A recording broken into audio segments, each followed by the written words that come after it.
Okay, just give me 1 second.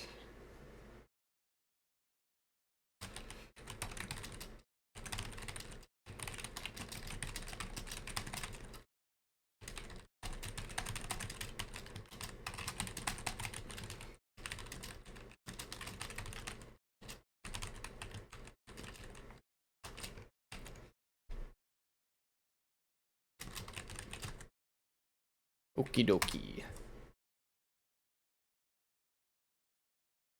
Tweet and Mastodon, and now I am here. For once, the little title card there that said he's late was pretty accurate.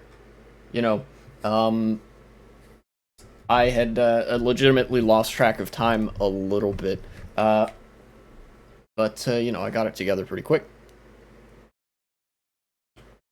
But anyways, I am prepared to get right back into it. Now, thankfully, I didn't make a whole lot of progress in the previous stream, which means that I could catch you guys up relatively quickly. I went through the last bit of what was this place called? It's like Reversal Mountain. Yeah, there we go. I went through the last bit of Reversal Mountain, and I got to Undella Town, whereupon I discovered the two most intimidating women in all of Pokemon, Caitlyn and Cynthia. Talking outside of Cynthia's villa, whereupon my avatar meekly approached them, hoping not to get, well, trampled upon. Or hoping to get trampled upon, depending on his preferences. I don't know how he thinks. But they were saying some stuff about, I think, artifacts in the region, and Cynthia, I believe, gave me the HM for Waterfall, which is going to be very useful. I'm not sure if I can actually teach Waterfall to anybody in my team right now. I might need to go get somebody else. Yeah, no, the only person who can learn it is Rotary, and Starmie's a special attacker, so wouldn't make great use of that. I did a little bit of exploring of this route. I fought a couple of trainers, but there's not a whole lot that you missed. Yeah, in fact, here's a trainer that I haven't fought yet. And in addition to that, of course, there was some news that I talked about, some politics that I talked about last time that unfortunately was kind of lost to time briefly. But I'm going to talk about it again this stream because, well, that's what I do. I talk about politics, and I like talking about politics. So, yeah, that's what's what on this live stream here.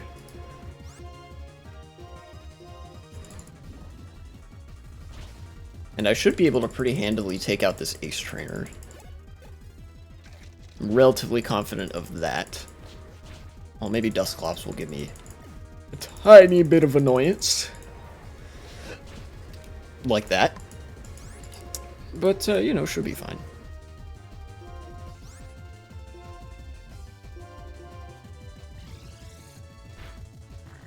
Easy. Easy money. And, ooh. Last time I was also, you guys obviously weren't appraised of this because you couldn't hear anything because the sound wasn't coming through because my mic had, for whatever reason, been deselected. I don't know why OBS saw fit to do that. Also, I need to turn up the levels on my mic. I don't know. Let me see how this goes. That's, alright. I have the dial, like, cranked all the way. Here, hold on. Properties, maybe? No. That just does that. Maybe settings down here. Yeah. Alerts microphone. Let me put it to 1. See how that does it. That's a little bit better, I think. God,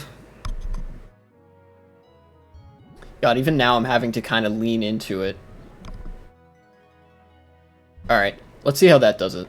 I have it at +1. The levels on my mic are +1 instead of just the neutral ±0. And the the I think the knob on the mic is being turned up. I've turned it up as far as it'll go. Let me see here.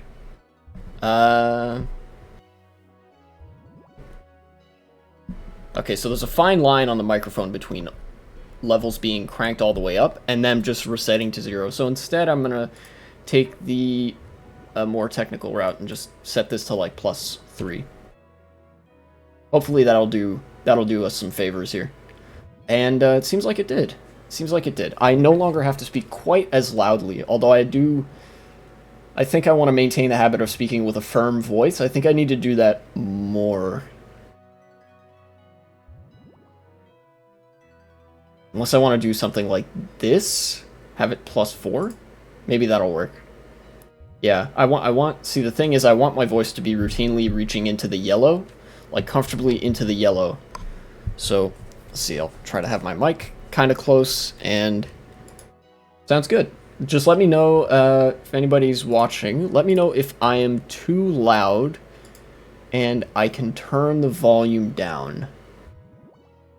Yeah. Okay. Nice. Let us now continue on. I don't think you can really progress to the west here. Like, I think there's not much to this route. But we'll see. We'll see what you can do. What? He has Intimidate. Clever bastard. Well, at the very least, he does not have static. That's good. Oh, okay. Well, in that case, I'll just use strength again. And rotation battle, I will just use acrobatics. Easy. Easy peasy. Nice. So now I think it's appropriate to get into the news and stuff. So let's start with I think the thing that I started with last time, which is some good news. I'm gonna start with the good news this time, and then I'll move into like the bad news and stuff that well, more directly leads to analysis. But this first thing is definitely a W. So in Britain, a few days ago, some local elections happened. And the Conservatives, the Tories, Conservative Party, lost over 1,000 seats out of the 3,000 odd seats that they held. They are down to 2,296 seats. It's about 2/3 of the seats that they used to have.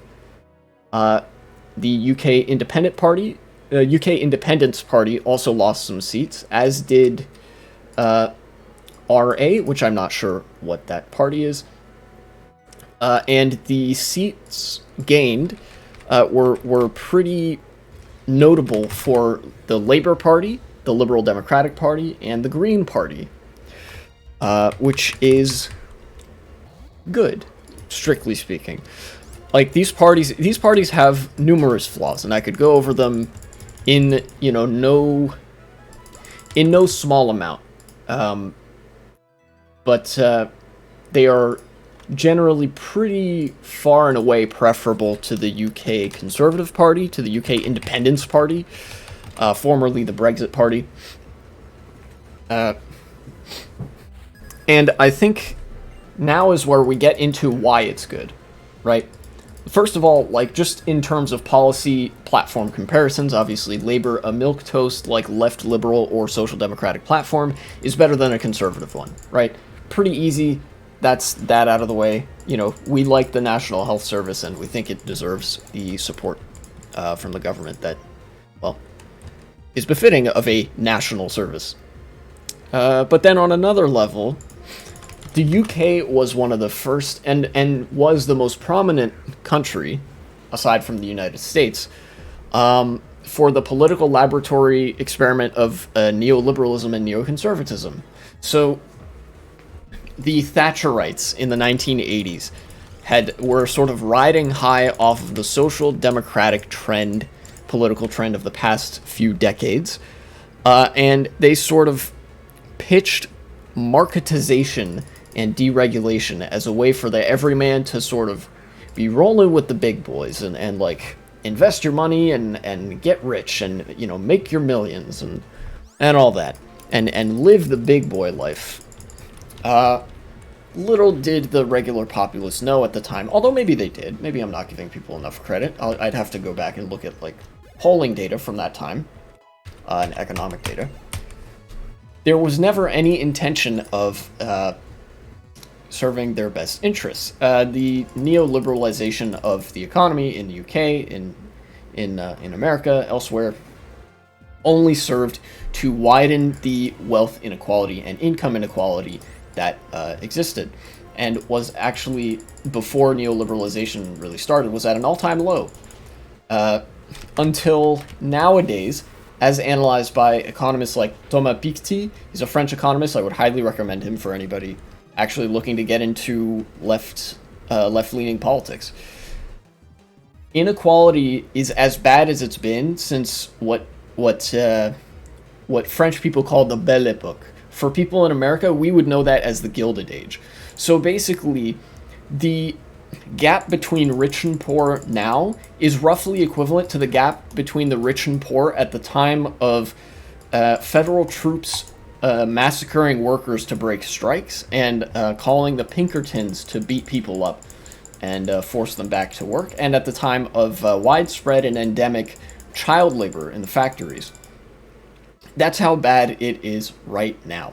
Even in the United States, we're getting shades of that in the social order as well. We're getting shades of child labor in industry, which is very unfortunate. But the silver lining to that is that now the pendulum is starting to swing back again. People have finally, been so fed up with neoliberalism that they're starting to reject it outright as an option that's being presented to them. So, where previously there was a much larger block of people who were conservative Democrats or purely fiscally interested Republicans in the United States, now these sort of political lines are becoming much more clear-cut, if that makes sense.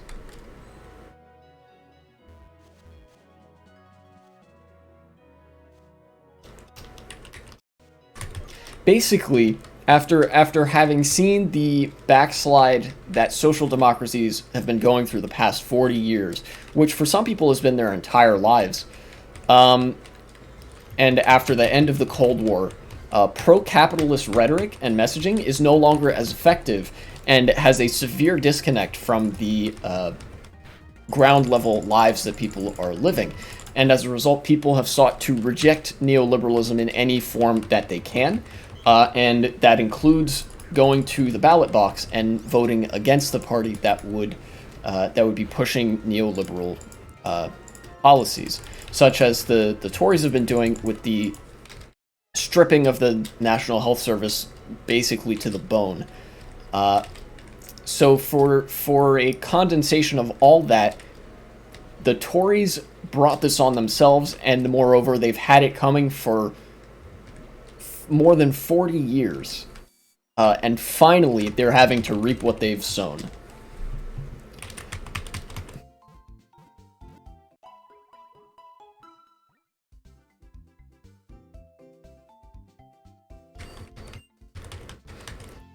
Which is good. Which is pretty good. And so hopefully this means that Labor and the Liberal Democrats will take charge in government, which again, they're not very good either. They're still liberals, but if the Greens have anything to say about it, and if they are at all politically competent in their maneuvering, they'll take some cues that okay, we need to play up the degree to which we are friendly to left politics. We need to sort of revive the National Health Service before it disappears completely into a mess of privatization. Ooh, Draco plate. That's cool. What if... Oh. That's a Jellicent. Hello.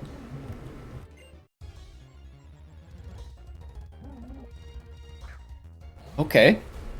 I don't know what that's about. Last resort? No, I don't want to learn that. Okay. Alright, I guess that was just a jealous in there.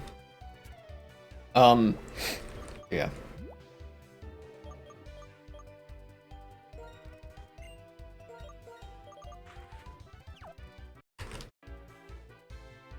So that's some good news. I liked seeing that. Right now, I think. Oh, hello. No, excuse me. Sorry. Right now, I think I'm gonna take the time to sort of explore the route just north of this town. I don't know if. No, I think I know where I'm supposed to go.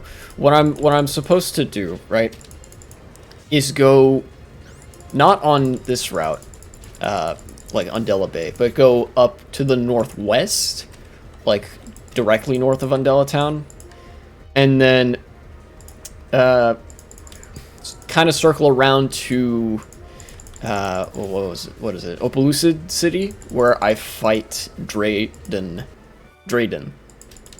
the dragon type gym leader, who is only the 7th gym leader in this game.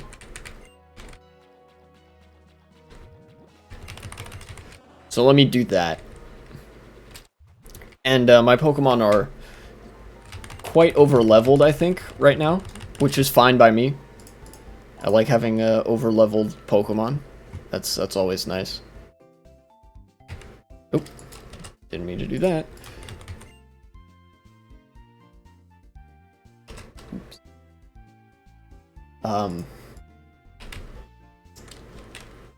Actually, there was one more thing I wanted to mention about the UK elections. I've sort of explained, I sort of explained that I think this is people rejecting neoliberalism. This is an example of that happening at the ballot box. It could also be just as much about rejecting anti-trans rhetoric. The Tory government recently used a very infrequently, like seldom invoked, authority that they have as the leading member country of the United Kingdom to like basically veto a law in Scotland that nullifies the requirement for a gender license. They said, no, you still have to have your gender license. You're not allowed to have more rights than we say you can have, which is fucking stupid. So maybe that's what people are upset about. But I think on a broader scale, this might be, to get a bit optimistic, this might be the beginning of the end for neoliberalism. You know, like I mentioned before, inequality in the mid-20th century, wealth inequality, was at an all-time low following the Second World War. So much property had been destroyed that the fortunes of rich people had been substantially reduced. And with renewed like investment from the United States, the industrial boom that America went through sort of and projected onto other countries, social democracies sort of sprang up in Europe in such a way that people's lives got better after the Second World War. You know, the war was done. You know, obviously everything wasn't peachy keen. There was still a lot of racism, discrimination, etc. But there was a social democratic precedent set. It was like the age of social democracy. But then that sort of came to a close in the 1980s when Thatcher and Reagan came to power and started to take elements of that social democracy, however present or not that they were, and sell them to the private sector. And that saw a backslide in quality of life, but also in inequality. You saw a massive rise in inequality from the 1980s up until now, where, you know, now things are just as bad as they were before World War I in terms of inequality. Pinkertons and all, strike breaking and all that. Ooh, wing beat, huh? Nah, I think I'm alright. And so I think people, even if they don't come away with such a economically slanted Pictite analysis on the subject, I think people sort of know that hey, wait a minute, the NHS used to be more robust, our health services, our transportation services used to be more robust, but then they started selling them to these private companies, and now it's way more expensive and it's not as good. They don't cover me as much in my health insurance or whatever. They don't, the train doesn't take me as many places as it used to. And hopefully this can be, well, broken record and all. Hopefully this is the beginning of the end for neoliberalism. Because neoliberalism itself is kind of it's a form of like more center-aligned politics. At a time when fascism is on the rise, socialism is also kind of on the rise, which means that people are more so than in previous generations, politics are dominated by more pronounced political convictions rather than centrist sort of technocratic gobbledygook. The views of people have been relatively consistent over time. There's always been like a pretty consistent amount of people who could be described as socialists, who could be described as fascists, who could be described as liberals. But now what's happening is just people are sort of shifting labels and discovering what fits better with their political principles that they always had and are now realizing. That's a mouthful. Basically, neoliberalism is dying. Packwatch, R.I.P. Bozo, rest in piss, you will not be missed. I will personally light up a cigar at Reagan's grave and piss on it afterwards. So he will be literally resting in piss. And I assure you, he is not missed. Not by most people, anyways. I'm sure there's a few clanners out there who lament that he is gone, as well as a couple of, well, Republican Twitter accounts that really need to see a doctor.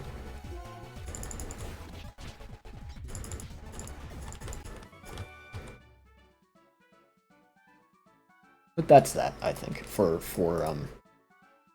the good stuff. Now, I'm going to stay with the UK, moving to some bad news. What? Britbonger Island never just lets you take a W. You always have to be, well, getting fucked up, I guess. Because it's Britbonger land. It's Turf Island, don't you know? And the bad news from Britain, or the more like politically turbulent news, good and bad is a little bit too cut and dry for this, I think, because like I think good and bad is dictated by the consequences of this, and this political situation hasn't been fully borne out yet. Regardless, I'm talking too fast. CNN World. I'm loath to trust CNN, but what can you do? There's only a limited range of news outlets to choose from here. Something out of a police state. That's a quote. Anti-monarchy protesters arrested ahead of King Charles' coronation. So, it was either yesterday or the day before. I don't know because I am not a monarchist and I don't care.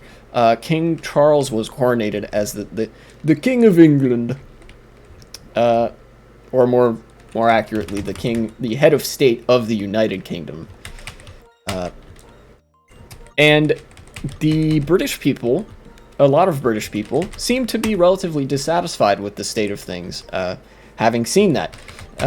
There were British Republicans, and I don't say that like Republican Party, I mean like a Republican system of government where you elect people to office instead of a monarchist system of government where people acquire their office by hereditary right. That kind of Republican. They went out and protested. Here we go. London's Metropolitan Police said it made 52 arrests during the coronation of King Charles III on Saturday, as the force faces growing scrutiny over its attitude towards anti-monarchy demonstrators. Thousands gathered in central London on Saturday to celebrate the once-in-a-generation occasion, but it also drew demonstrators, with protesters wearing yellow t-shirts, booing and shouting, "Not my king," through the morning. This is Giga Chad behavior, I think.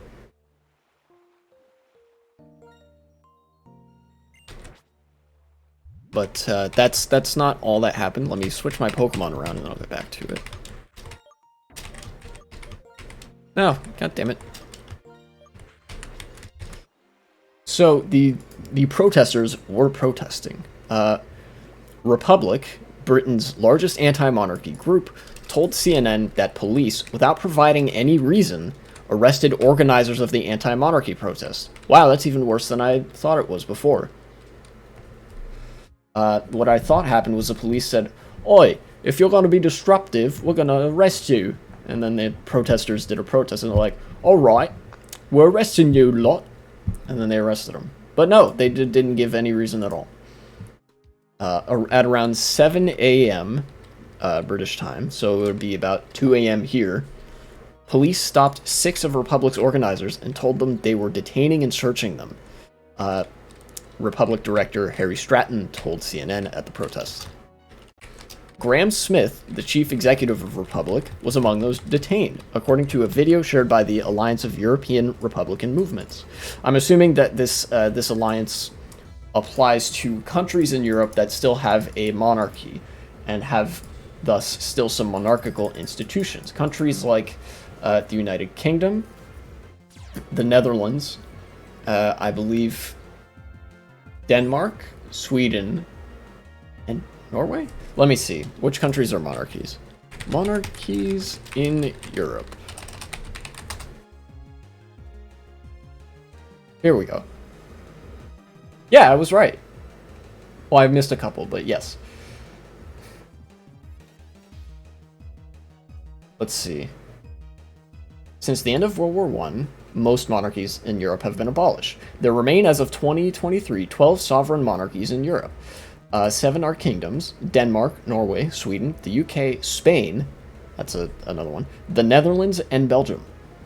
There are a few principalities, like Andorra, Liechtenstein, and Monaco, while Luxembourg is a Grand Duchy.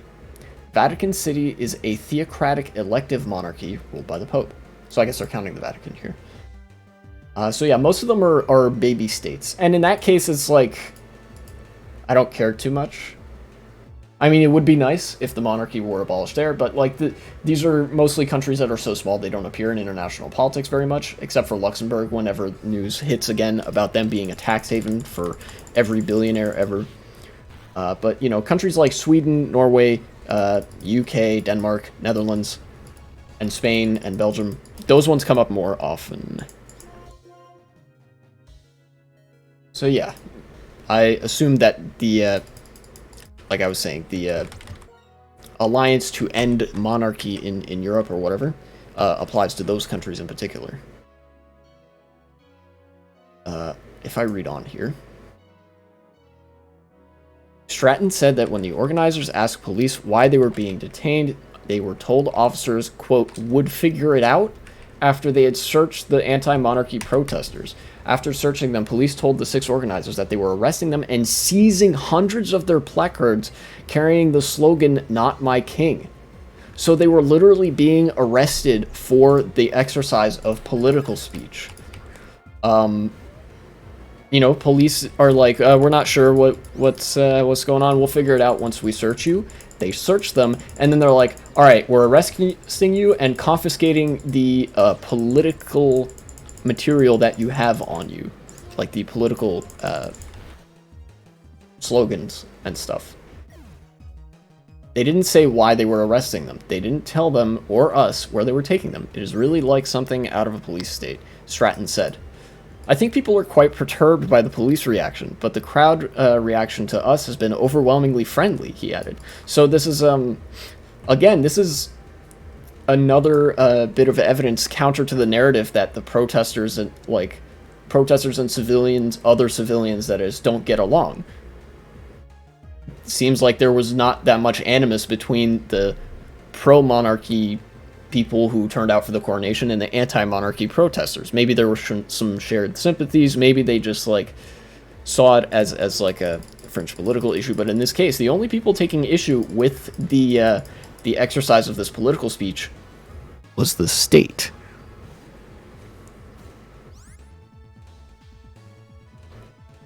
Let's see. The group posted on Twitter on Saturday, commenting, "So much for the right to peaceful protest." I couldn't agree more. Members of environmental activist group Just Stop Oil, you may remember them from the time that they threw a can of soup at a famous painting. I don't remember which one. All I remember was the soup and how a lot of people were mad. Also appeared to have been arrested on the Mall outside of Buckingham Palace, UK's PA Media news agency reported, adding that a large group of protesters were seen in handcuffs. Yeah. Oof. And so then, of course, the UK's government, like, various artifices of government here are defending the arrest. Basically, they're trying to say, well, this is a very delicate event. We don't want to hurt the feelings of the king, despite the fact that he's one of the most powerful individuals on the face of the planet, the head of the state of the United Kingdom, and an unelected head of state, I might add, as well as the head of church. There's no separation of church and state in the UK. The king is also the head priest.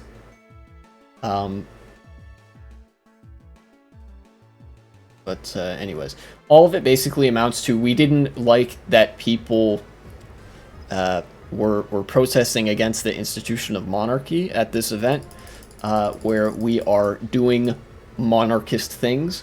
So we arrested the Republicans because they were expressing political sentiment in favor of republicanism over monarchism. Oh boy, growing police powers, eh? The Metropolitan Police, the UK's largest police force, has been scrutinized for its tough approach towards protests around the coronation. Wow, why am I not surprised? Our tolerance for any disruption, whether through protest or otherwise, will be low, the force wrote on Twitter this week. We will deal robustly with anyone intent on undermining the celebration. Translation, if you show disapproval or disrespect towards the celebration, we'll arrest you. It's just a nicer way of saying that. It's not like the...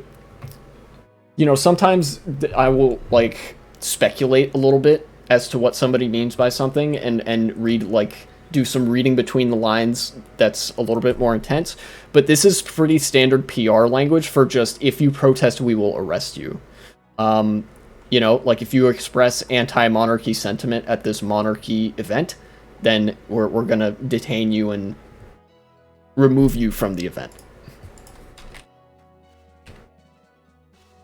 Which I guess is kind of standard practice for the police in some ways, but really it's just not, like, good at all for the police to be saying, yes, we have the intent to engage in actions that are tantamount to suppressing political speech at this event. Of course, it'd be one thing if they were arresting and hauling Nazis off the street and whatever, because Nazis would be, well, more hierarchical than the current status quo in the UK. But since these are people arguing against the monarchy and in favor of a world where Britain is not spending £300 million a year on one family of people, thank you, very cool, you know, really is not much reason to arrest them.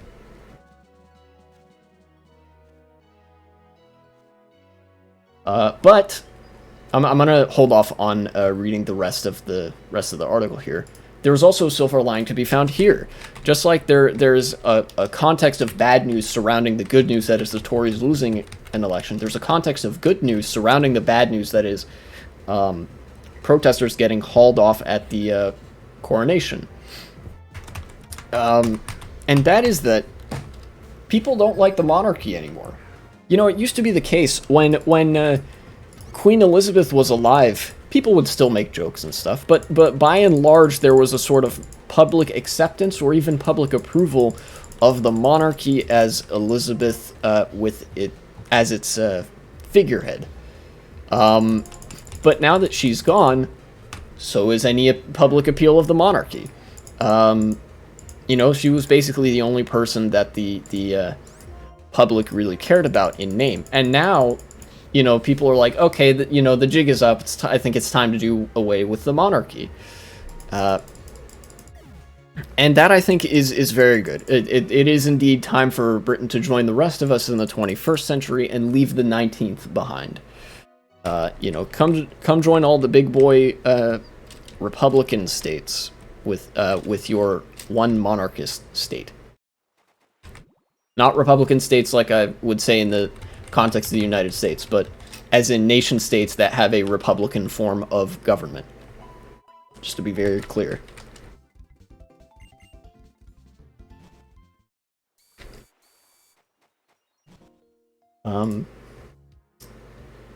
Yeah, I think there's a poll as well. Let me look it up real quick.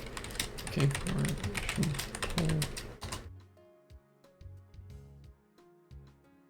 I don't remember where exactly I saw this like poll, but there was a poll that something like 75% didn't care about the coronation. 75% of Brits that were polled did not care about the coronation of King Charles. It was like, I don't care. I don't give a shit. Or also like, only 25% of them were like, yes, this is a momentous occasion. It's great. It's good.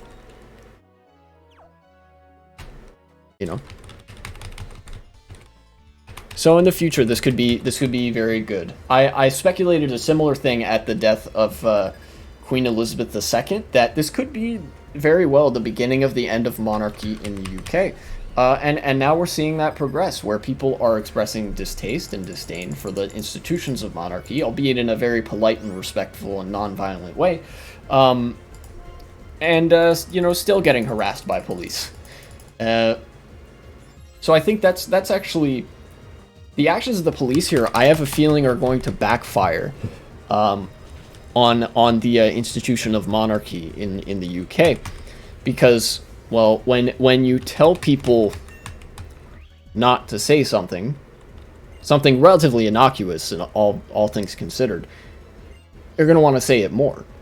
And especially, like, there didn't seem to be a whole lot of fiery public opinion, like, battle around the subject. Seems like people are relatively united, like, in thinking, like, okay, the monarchy's kind of outdated. Some people are still okay with having it around for a time, but, eventually I think the consensus is something like, eventually this is gonna be gone. And the state sort of, what am I reaching for here? The state using force to uphold an institution that they insist is only ceremonial, and has no power, reinforces the notion to the contrary, that this institution is not ceremonial and does have power, because it is exercising that power to maintain itself. If that makes sense. Basically, monarchists have argued, oh, well, the monarchy is just a ceremonial thing. It's like it's a tradition. It's a cultural mainstay. They don't have any power. Meanwhile, they have the authority to instruct the police to dispense with people in a fashion typical of the police, who express their disapproval of the supposedly powerless institution, thereby defeating their own argument, it seems. Man, I'm just a walking leftist meme today. I'm sorry for the word salads, guys. I don't know how good people's attention spans are to be keeping up with all this. Basically, monarchy is cringe, republicanism is based, and these protesters are based, and cops are cringe. So you knew that already. Yes, and down with the monarchy. Rest in piss, you will not be missed. Packwatch. R.I.P. Bozo. And I anxiously await the day that King Charles kicks the bucket also.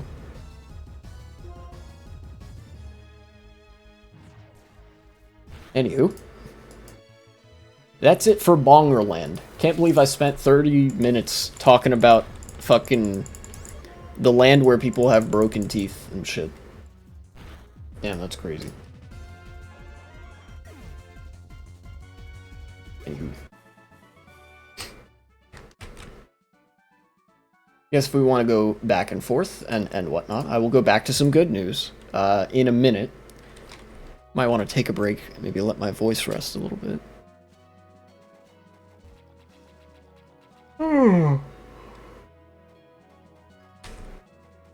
Sorry, guys. I'm tired. That's my Super Mario impression.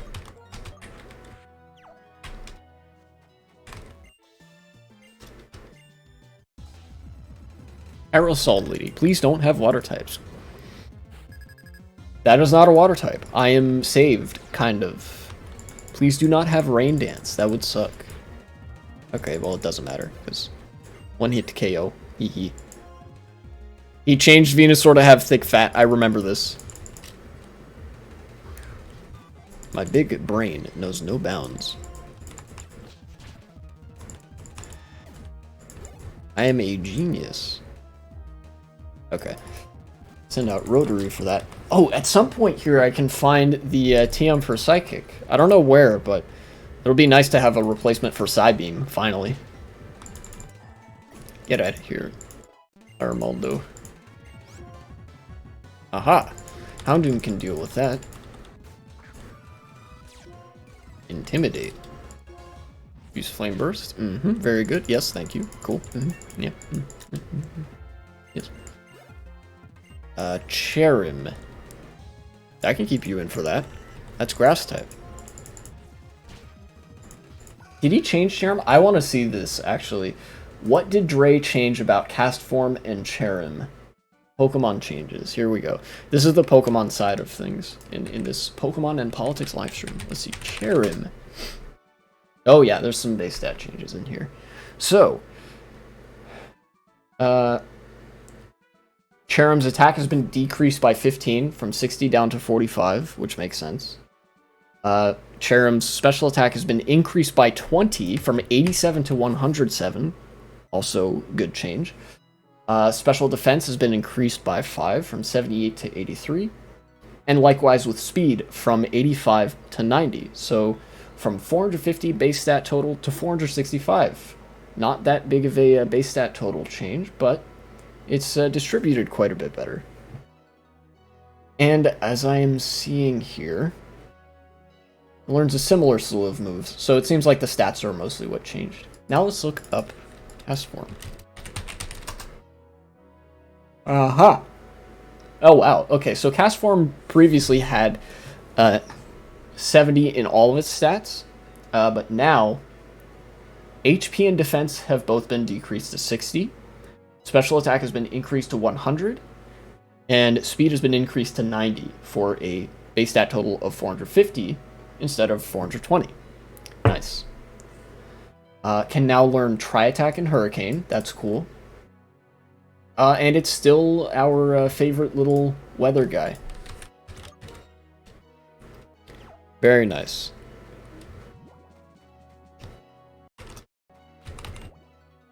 Hunting for treasure? Dude. Oh, I got a white flute.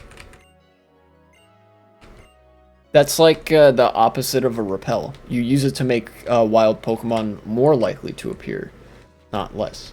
Which is useful under the circumstance that you would be out and about level grinding. But otherwise might not be desirable. It could also be good if you're looking for a wild Pokemon to catch. It'll help you get to that faster. But yeah, if you're just looking to run through an area, you know, don't use the white flute.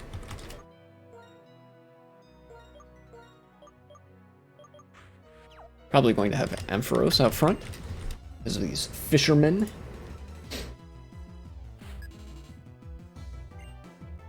And now, I guess it wasn't as much. Excuse me. Probably wasn't as much about letting my voice rest as it was about letting my brain rest. You know, I think that was the more important component of that kind of stretch. Now I want to get to even more good news. Who can believe this? Not I. This is a few days old, like most of the news I'm covering here because of the stuff that happened last stream. But Russia is in preparation for the Ukrainian counteroffensive, evacuating their southern front line. So In the Russian-Ukrainian war, Russia occupies most of the Donbass, as well as Zaporizhia and a bit of Kherson Oblast, as well as Crimea. Basically, they have their 2014 territories and some additional stuff from when they invaded in February of last year. So, Ukraine had been planning, now that they have Western arms, Ukraine is mounting a counteroffensive, most likely in the south. That's why Russia evacuated these areas, and I use the term evacuated loosely, as they forced civilians to leave their homes and stuff. Although I guess, you know what, I'll get into that in a minute. Russia is anticipating the counteroffensive to be in the south, so they are pulling their troops away. This indicates that they are not prepared to take the Ukrainians head on, like at all. They are evacuating a very large swath of territory. So here I'm going to read from the little tooltip here on the live UA map. Occupation authorities announced evacuation from 18 settlements in the Zaporizhia region, including Timoshivka, Smirnove, Tarasivka, Orlyansk, Molochansk, Bilmak, Prishib, Tokmak, Belozirka, Vasilivka, Velika, Belozirka, Dniprorudny, Mikhailivka, Kamyanka, fuck, I can't read Ukrainian very well. Ukrainian words, that is. Kamyanka Dniprovska, Enerhodar, Polohi, Kinsky Razdory, and Rozivka. You guys probably don't know where those are, unless you're Ukrainian. That is okay, I don't either from reading those words. But, conveniently, I have a map, so I am cheating. So the area goes basically along the Dnieper river over to Mariupol. The westernmost point is just south of Nikopol, and the easternmost point on the front that they are evacuating is just northwest of Mariupol. In fact, I will show what I'm talking about here. This is all what Russia is evacuating. This is very, very significant in terms of the Ukrainian push in this war effort. Because if Ukraine were to cut through here and reach a city like Melitopol and reach, you know, certain port towns like Primorsk or Berdyansk, you know, if they sort of did a little V shape here, they've basically cut the Russian supply lines from the mainland, and they've split the occupied regions in half. You know, the only thing that Russia has connecting it to Crimea is the bridge across the strait in the south. And Ukraine has demonstrated before their willingness to blow up that bridge, their ability to blow up that bridge. I have no doubt that they could do it again if they wanted to. This could be pretty much the beginning of the end for Russia. You know, Ukraine is operating with 21st century hardware, or at least very late 20th century post-Soviet hardware that has newly been acquired and prepared with the help of the West. Stuff like Leopard 2s, M2 Bradleys, a few M1 Abrams, some modern like HIMARS systems and all that. Basically, they're coming into this fight this summer with some shiny new military toys. Meanwhile, Russia is having to pull from its reserves of T-54s and T-55s, which are from the 1950s, early 1950s, like immediate post-World War II era tanks. These tanks get shredded by, never mind a modern tank, a modern anti-tank rifle. Like one clean shot and those tanks are done. And so I think Russia is trying to as much as they are known for having massive casualty numbers, they're trying to still prevent casualties in their own forces as much as they can by pulling out here. Either way, this does not look good for Russia. And I think even though Putin has surrounded himself with yes men, even though Putin is up to his old propagandistic tricks, like always in the Ukraine war, I think he kind of knows that Russia has to be on its way out at some point. You know? And I think Ukraine knows it too.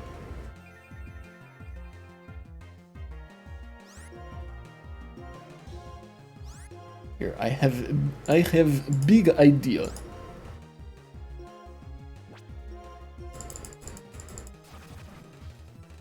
Dang. What? How are they faster than me? Excuse me? Get them out of here.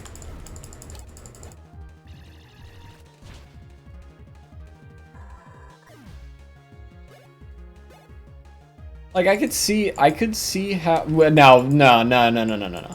Okay. It didn't KO. That's good. I could see how, like, I could see how Shiftry is faster than Mamoswine, but, like, Executor? Really? He's not fast. Oh, jeez. Okay. Well, anyways. This actually puts me in a more difficult position. I think that should do me well. Oh, that could be trouble. Or maybe not. Maybe I'm just blowing smoke here.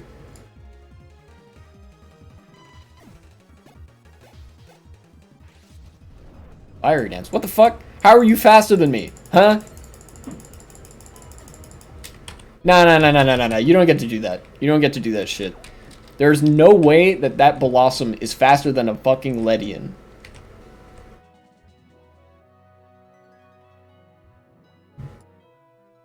What the fuck is Fiery Dance?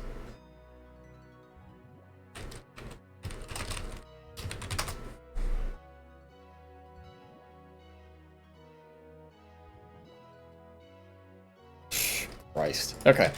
Alright. Here's what we gonna do. I'm gonna make sure that I have Pokemon that are all resistant to fire out front first.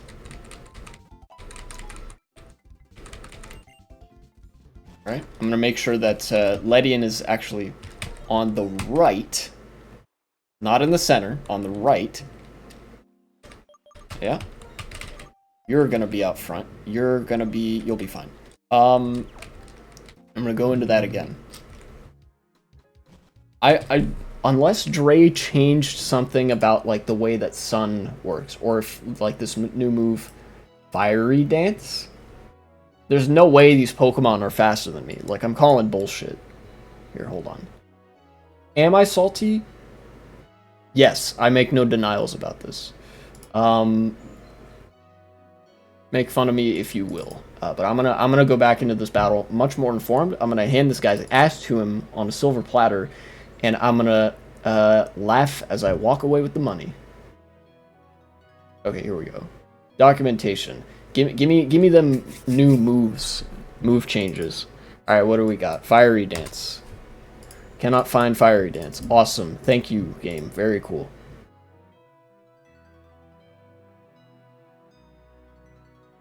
Move changes.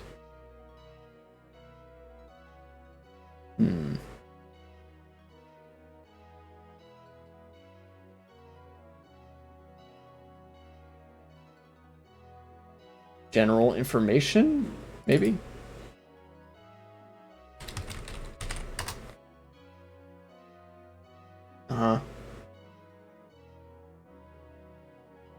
Nah.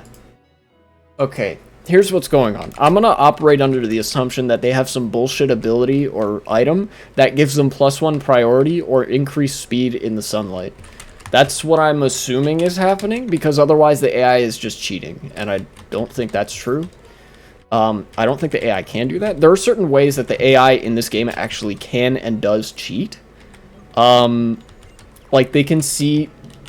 You can't see all of the numbers associated with their Pokemon and all the moves that they have and stuff, but they can see your data and whatnot. So, like, they know what Pokemon you have before you send them out. They know what moves your Pokemon have before you use them. They actually know what you're going to do on each turn before they decide what they're going to do. Which is how you get unreasonably, like, annoying AI. Okay, here we go. We got Drought. That's what's going on. I'm going to use Lunge against you. You are not going to be faster than me. At least I fucking hope not. And you are going to... Who's using this move? Oh, it was Shift Read using the...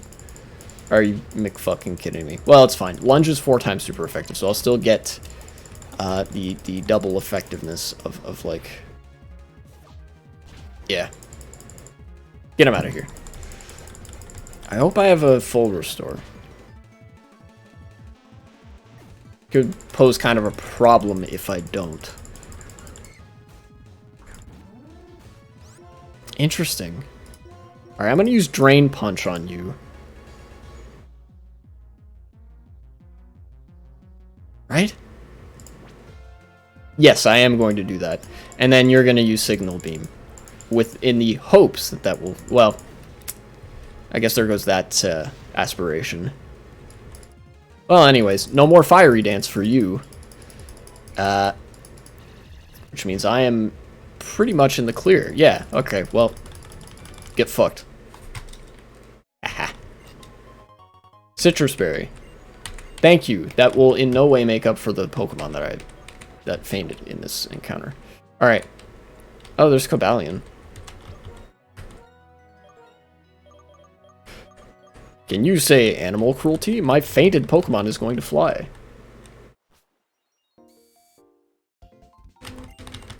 Well, that was annoying.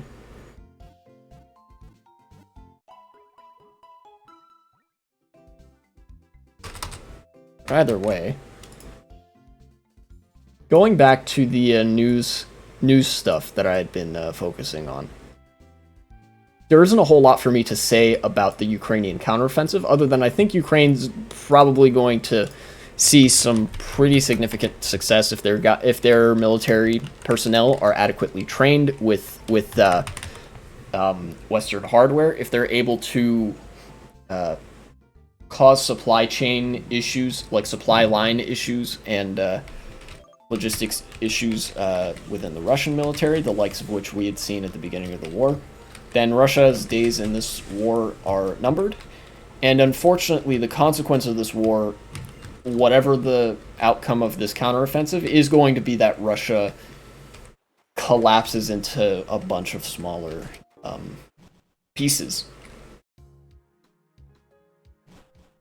It's gonna get, for Russia, it's gonna get even uglier after the war. Although, it seems like the war is gonna be the worst that Ukraine sees for probably a good while, which, you know, they have EU membership to look forward to once they're done with this, which is good for them.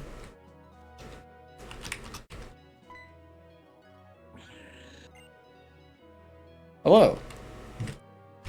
You are... Oh, I'm gonna catch you, I guess. Alright, let me put this guy out front.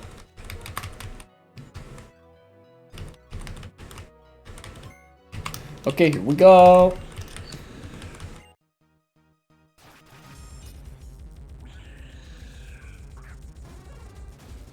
He's level 80? I would have liked to know that before I went into this. Never mind, I'm a genius. I didn't need to know that before I went into this. Yeah, thanks. Please be paralyzed this turn. That'd be very fucking...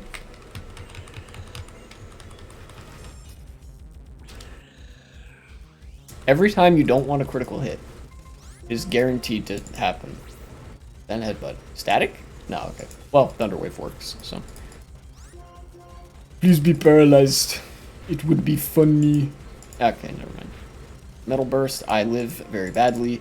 Do not critical hit, for the love of fuck. Okay, thank you. Uh, now I want to send Ewan out, but I know that he probably has a fighting type move, and I don't want to get it. I don't want to get fucked instantly. You know who I can send? I'm gonna save state here. I can send Rotary. Hopefully this doesn't KO. Never mind, it was regularly effective, not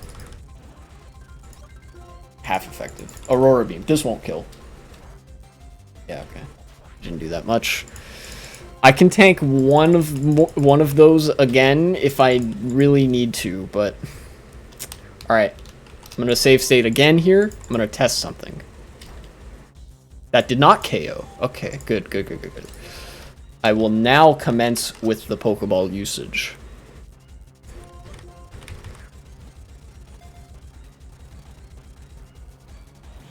Oh, wow. I actually was about to check to see if I had, like, a easily caught Pokemon cheat code enabled. But, no, it just got that close first try. Nah. Almost had it, dude. Okay. I wonder when a timer ball starts being more effective, because I know that,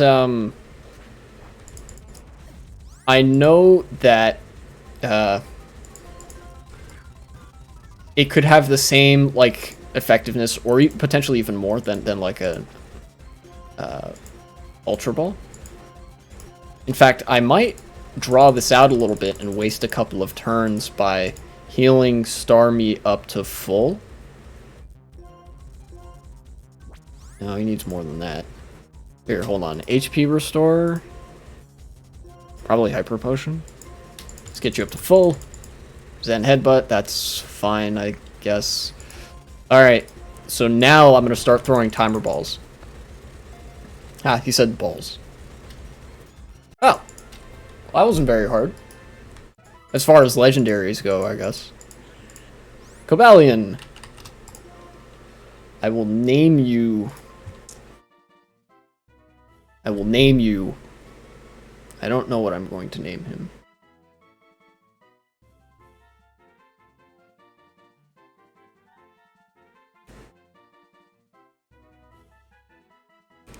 I will name you... I don't know what to name him. Dang.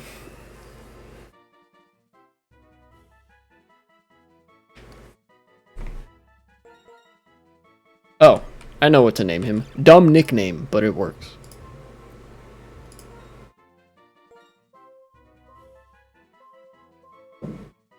I do not have French language keyboard, so I just have to do that. In case you're wondering, there should be an accent over the E directly after the P in that word, and that would be spelled, that would be pronounced d'épée, which is a reference to the noblesse d'épée, meaning the nobles of the sword, as opposed to the nobles of the robe or the nobles of the pen. This was a distinction between the kind of nobles who were more inclined towards administration and the nobles who were inclined to, you know, wear armor and fight on the front lines of, like, medieval wars in well, the medieval era. And I'll clip that for you guys. Yeah, one of the only clips to come from this from this game in particular, me playing this game, but that's why I named him Dipit, because he reminds me of the kind of noble, I don't know, that would be riding on a sword. I mean, he is riding on a sword, riding on a horse. Not riding on a sword. Don't do that. Unless you can ride on the hilt of the sword, then maybe do that. I don't know if your sword flies, but, you know, that'd be pretty cool. No, he reminds me of the kind of, like, noble that'd be riding into battle on his steed. Or maybe he is the steed, I'm not entirely sure. So, that lady told us about some fucking freezing, like, turn the weather into Antarctica Pokemon. Yes, I do know the story of Zekrom. I've played Pokemon Black and White.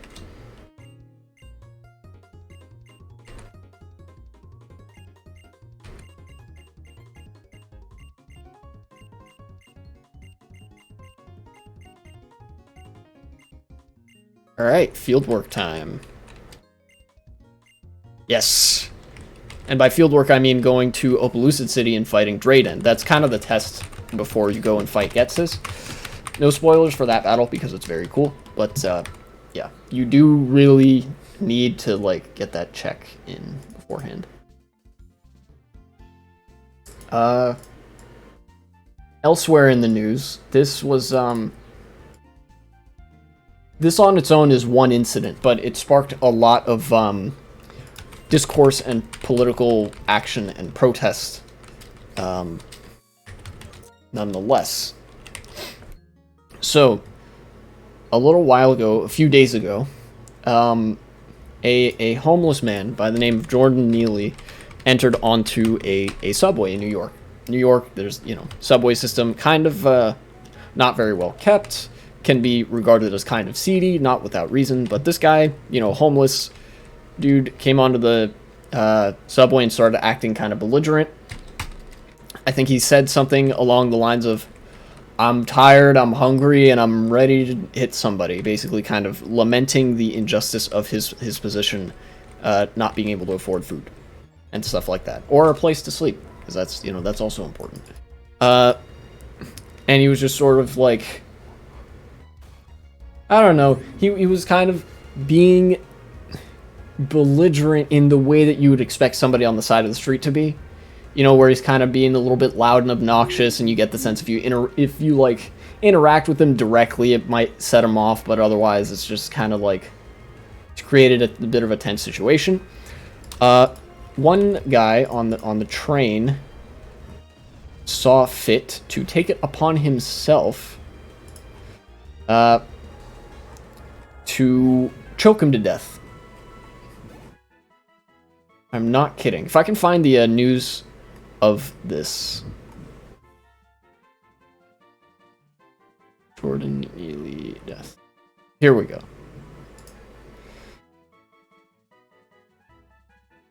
Okay, this is some bullshit framing because it's a local news outlet, but this was an ex-Marine on the subway who grabbed this grabbed this guy and got him in a chokehold. It was a chokehold that the police have been explicitly recommended to not use. Let's see.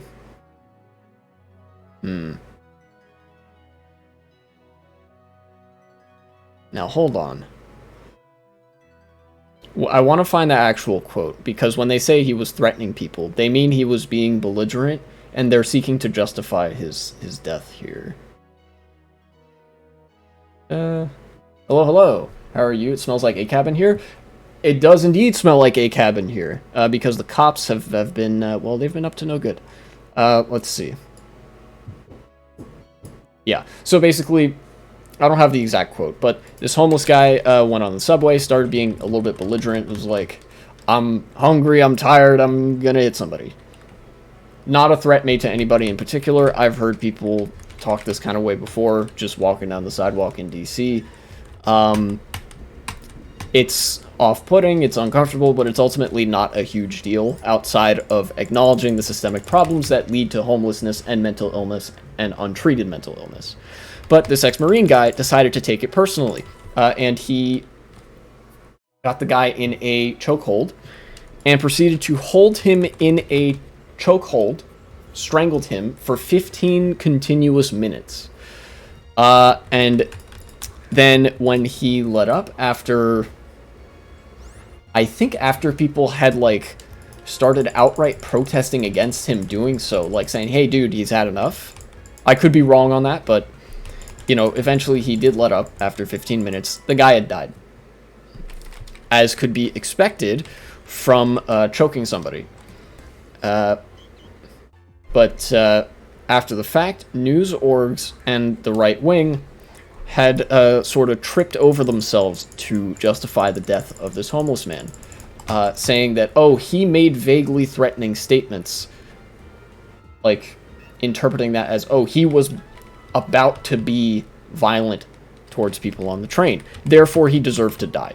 They did the sort of thing where they found like a kind of haggard photo of him, and then listed all of his prior offenses, transgressions against the law, which, if you're homeless, almost by necessity, you've committed some sort of transgression against the law, because it is functionally illegal to be homeless in the United States.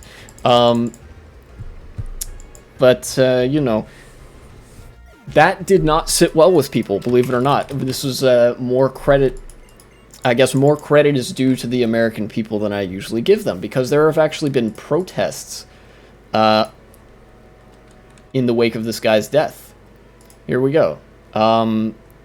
There was a protest on the subway tracks of New York in the wake of this guy's death. People were protesting the use of violence and the acceptance of violence against homeless people, particularly black homeless people. Of course, it's worth mentioning that this guy, Jordan Neely was his name, was black. And I'm almost certain that played a role in the reaction by this ex-Marine and the cops to these series of actions. The cops focusing, in this case, in the aftermath, on people who were supposedly trespassing onto the train tracks, which, like I said, police are there to crack down on protests, not to serve the interests of public safety.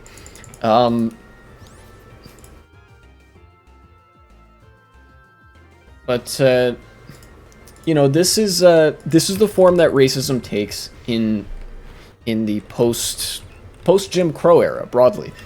You can't just say the N-word anymore. Well, I mean, you can. There are no consequences. However, you will get the shit kicked out of you. What may the ex-Marine be charged with here is one of those self-defense all charges drop moments. No, they didn't bring charges at all. It wasn't even, they didn't even get that far. They just said, yeah, self-defense, we're not going to bring charges at all. There was nothing to drop because nothing had been introduced. I do think charges should be introduced against this guy for manslaughter. But ultimately, I think that's secondary to the political implications here that our institutions are frequently weaponized against homeless people and black people. In this case, we have an intersection of those both, where being homeless is stigmatized down to the level of the individual. It's viewed as your fault for being homeless, as opposed to you're a product of very unfortunate circumstance, and you are in a spot right now where it is impossible for you to have shelter. Basically, it's otherization. Oh, hey, it's Team Plasma. I wanted to see if I could find more details on this stuff.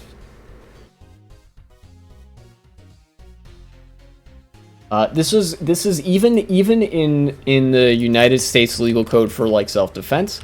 This is what would be called a disproportionate response, right?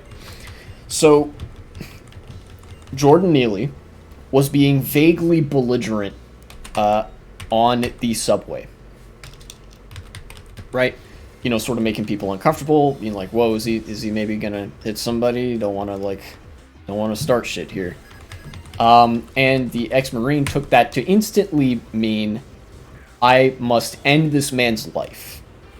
And there is no doubt in my mind that this ex-Marine was conscious of what he was doing, at least at some point throughout the whole process, because choking somebody for 15 minutes is not something you can do accidentally.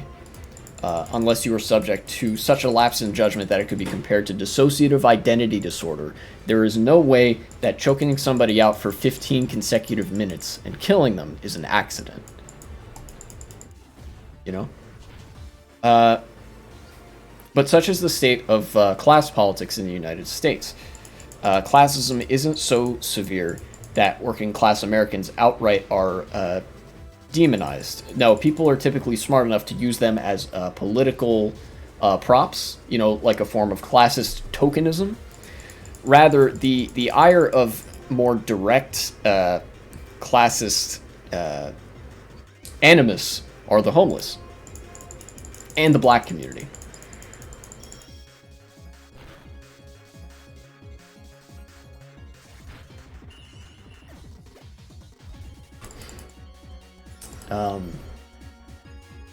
Not a whole lot to say there, other than I'm glad that people protested against the actions of the Marine and the police in this scenario. The American people, as much as politics has gone absolutely to shit in America, there are Americans out there with a good head on their shoulders. And I think we need to remember that in times like these. Oh no, I missed my attack. Bro, what the hell? Okay. No, I can't use Earthquake. He just used Destiny Bond. Ah, I'm mad. Alright, Body Slam.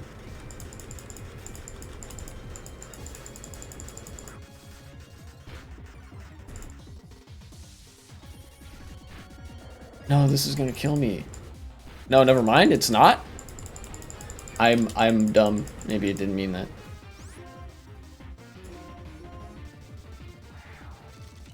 Oh, I avoided the attack? Let's go. Solomon's just not getting hit by anything.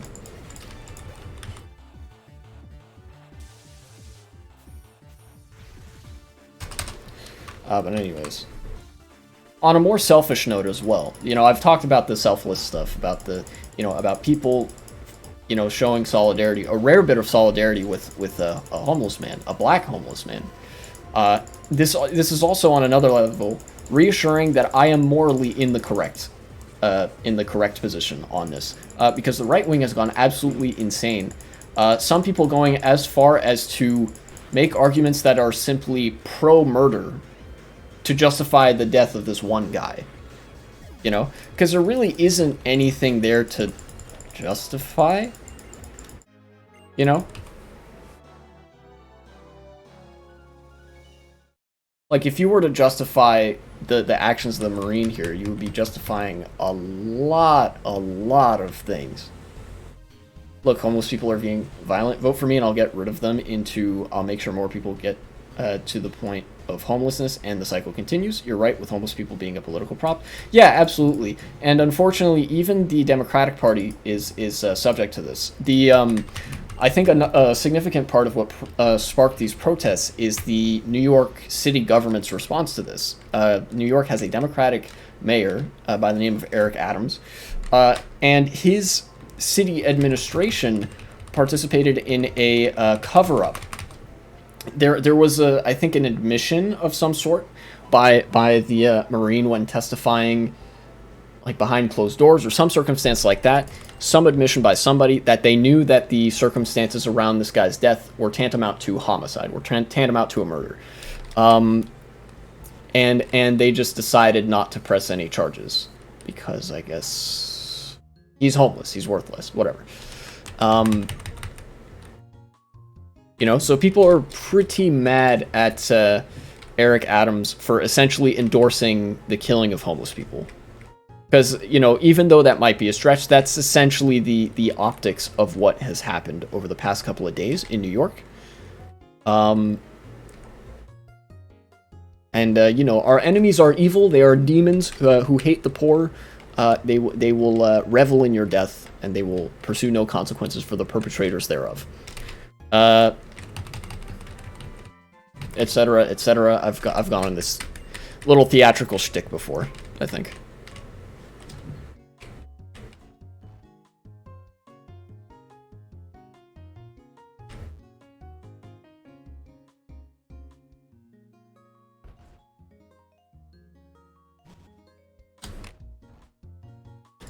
I think that's all for that. Then we get to the last story, which is, funnily enough, might be the most chaotic out of all of these. At least it has I think the most wide-ranging implications, which is quite something. Maybe save for the Russia-Ukraine um, conflict probably has slightly less significant implications than the end of that war would bring, but semi-recently, about a month and a half ago, I didn't hear about this, but news had dropped in the wake of First Republic Bank collapsing that close to 190 banks could collapse, according to a study. Last week, this is from USA Today, which is one of the few news outlets reporting on this for reasons I will get to in a minute. USA Today reports, yo, what's up, 1v3? That last week, First Republic Bank became the third bank to collapse, the second largest bank failure in U.S. history after Washington Mutual, which collapsed in the 2008 financial crisis. With the failure of 3 regional banks since March, and another one teetering on the brink, will America soon see a cascade of bank failures? Bloomberg News reported Wednesday that San Francisco-based PacWest Bancorp is mulling a sale, which means I think they're considering selling off all of their assets to somebody else, potentially the government in a like declaration of bankruptcy or whatever, potentially to another bank. Regardless, what that means is that PacWest Bancorp is also in a very bad position. Let's see. After the demise of Silicon Valley Bank and Signature Bank in March, a study on the fragility of the U.S. banking system found that 186 more banks are at risk of failure, even if only half of their uninsured depositors decide to withdraw their funds. So,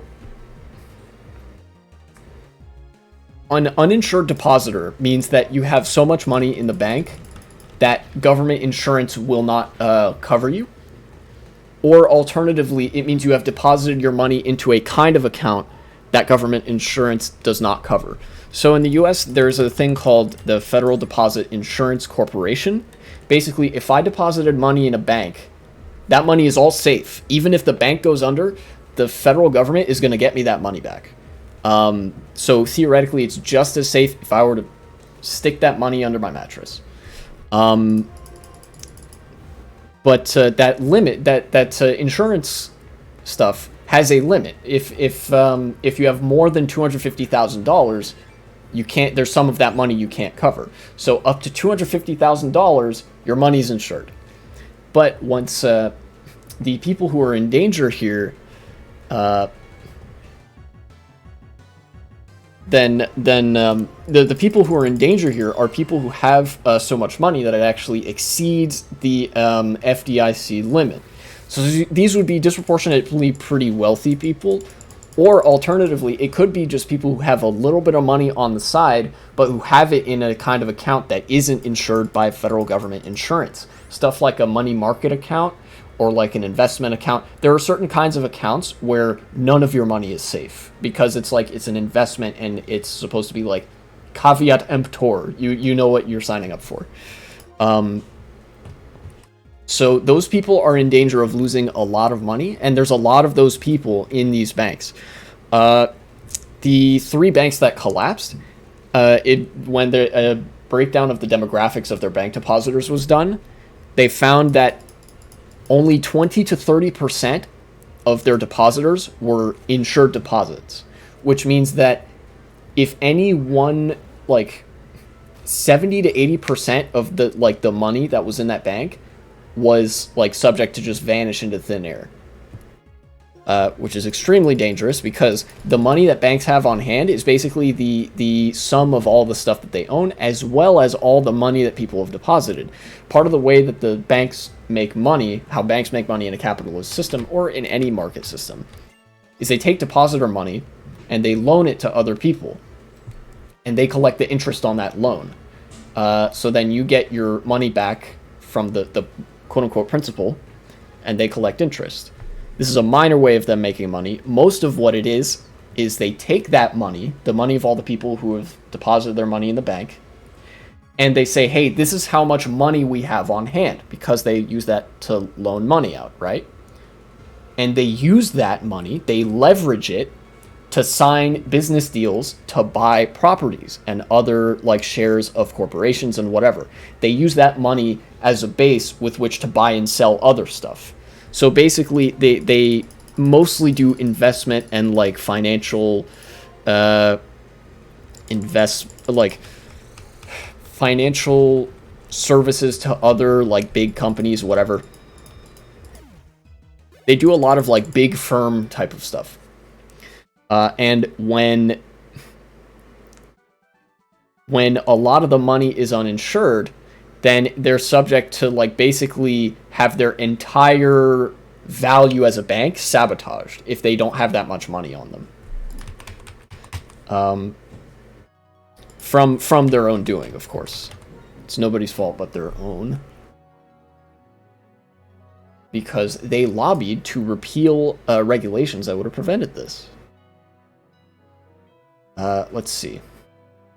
Yes, and this gets to a part of the USA Today article that is aggressively dishonest.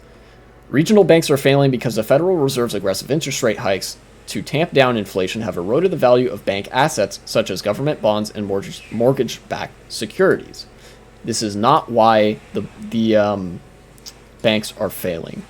The reason that they're failing is because they are engaging in very risky practices that would have otherwise been prevented by financial regulation. They don't have to have the amount of money on the books that they say they're worth.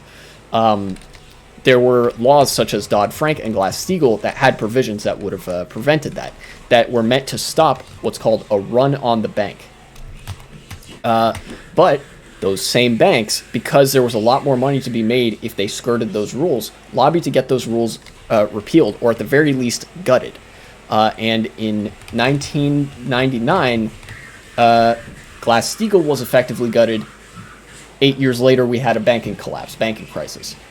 And then in 2011, Dodd-Frank was passed to sort of patch up the gaps. It wasn't great, but it was something. In 2018, Dodd-Frank was gutted by a Republican-dominated Congress under the Trump administration. Fast forward 5 years later, we have another banking crisis.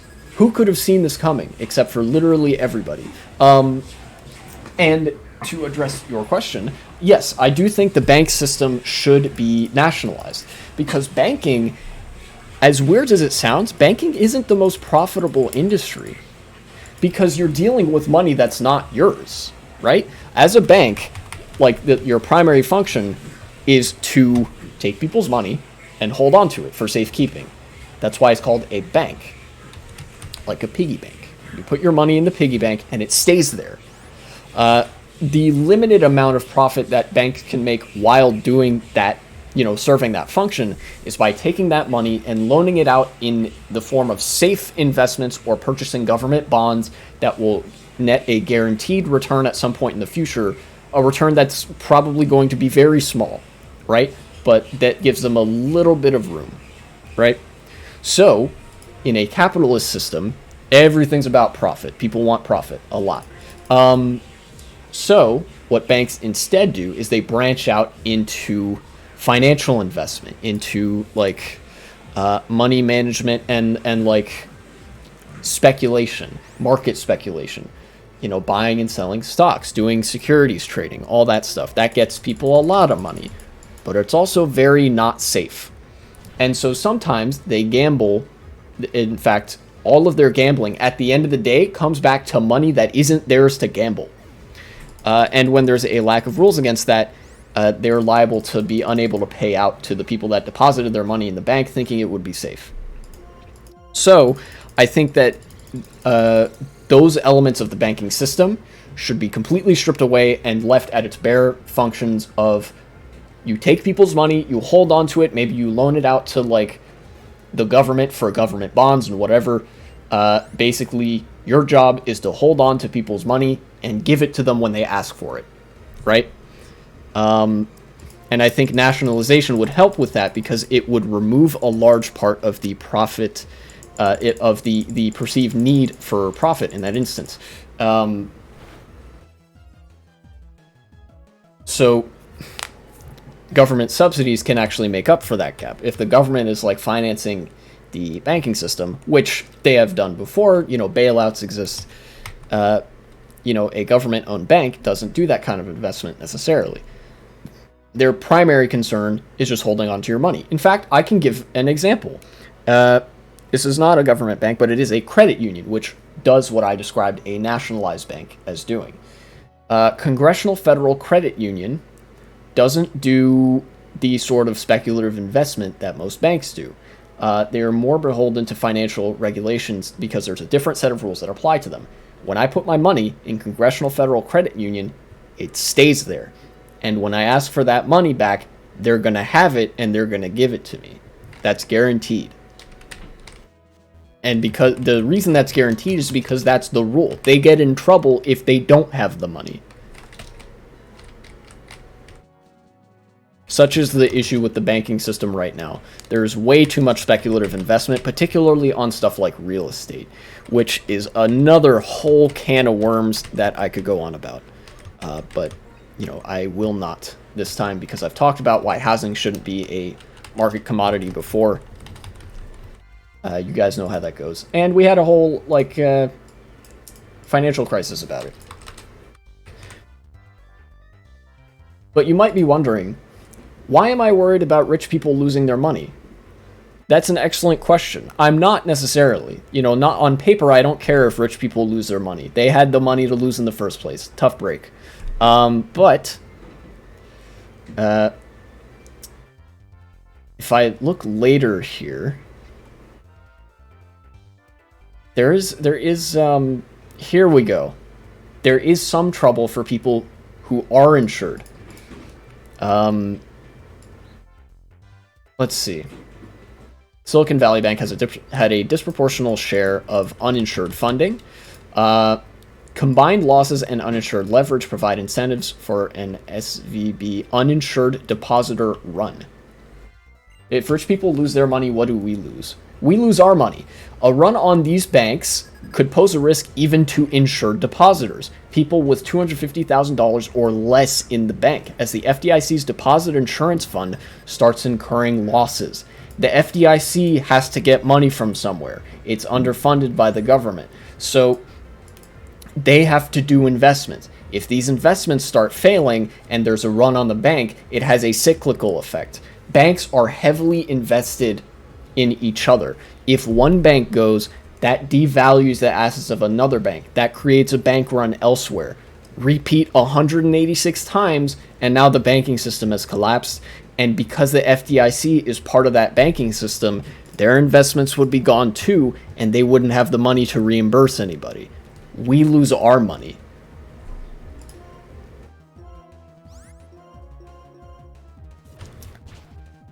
I hate that that's the way it works, but that's the system that we're living in right now. If there's a bank failure of this size, people won't be able to get their money back. The Silicon Valley Bank provided actually a decent template following what Iceland did in the 2008 to 11-ish banking crisis. The Biden administration did a similar thing with Silicon Valley Bank. They didn't arrest anybody, which is kind of unfortunate. I would have hoped for that to happen. Would have been great. But what they did was they sent in the federal regulators and they seized the bank assets. They nationalized Silicon Valley Bank. That's the property of the U.S. government now. It's no longer the property of the top investors and the board of whatever. So the United States could very well try to come in and stop the bleeding, not by way of a bailout, because that's not going to fix anything. We learned that from the pandemic. But by taking ownership of these banks, consolidating them, and saying, okay, no more speculative investment. We're going to craft new banking regulations and all that. I'm under the impression that I know so little about finance. At the same time, there's a lot and not a lot to know about finance. If you've read Piketty's Why Save the Bankers, you're in a pretty good position to say that you know what you're talking about in regards to finance and banking crises. But either way, I'm all for rich people losing their money. That's hilarious. It's awesome.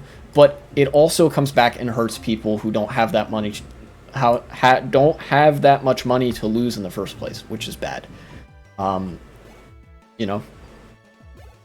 Because as much as banks in a capitalist system are very scummy, I will reiterate that in any society that has money, banks are necessary as a concept to store and move that money. So for that reason, this is bad. Oh.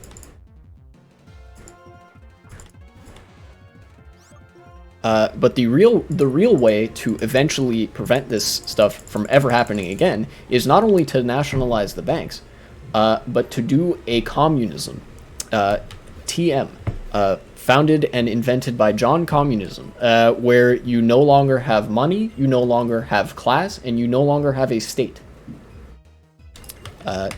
Many people have said this. One moment. Somebody is knocking on my door. I will be right back.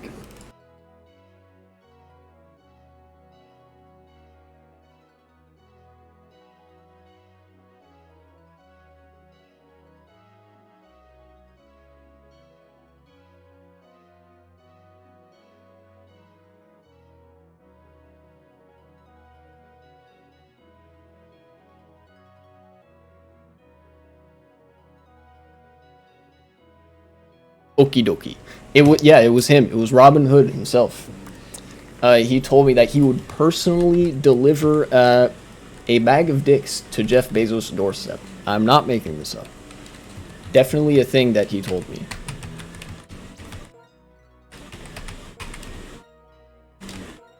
So we are saved, kind of.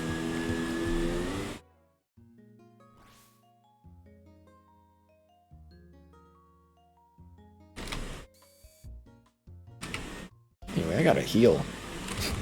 Nice. But I do believe that is the news for today. That's it. That's what I did. I did that. I talked about the things. I talked about politics. Very good. Now it's time for fun stuff. Which means hair stories. Stories about my hair. Jeez. I think I told the story of like my most recent haircut. But I'll tell it, and then I know Opium again. You had a story about some of your experiences, so I'll let you go after that, and then I have some more stuff to tell about. So at the beginning of the month, I decided that it was about time for me to get a haircut because my hair was starting to grow long enough to the point that it was kind of time. It was starting to get like down to my shoulders, and in some ways it started to be a little bit cumbersome, even though I liked the way it looked. So I decided, okay, I'm gonna go get it cut again. And my initial intent was to go over to the barber shop and get it cut kind of like I did back in January, where it was like still kind of long, but like noticeably shorter, you know? So initially I was like, yeah, I'm gonna do that again.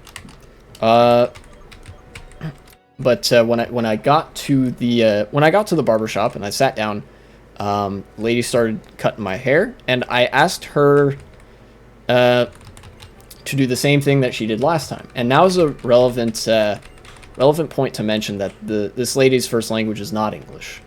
I can barely understand her when she speaks English. She's got a very heavy accent. But you know, language barrier exists. So I asked her to do the same thing as last time, and she said, well, I don't remember what I did last time. And unfortunately, I didn't have my phone. I had taken a picture of what my hair looked like. I was like, okay, well, that's unfortunate.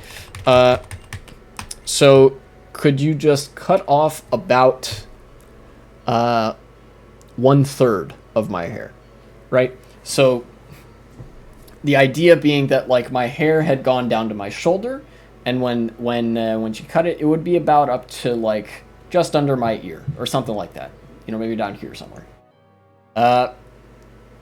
And so she was like, okay, and she started like fiddling with my hair and stuff, and she brought my hair like all the way down. My hair was so long that like came down to the end of my nose, and she was like, so you want me to cut it like here?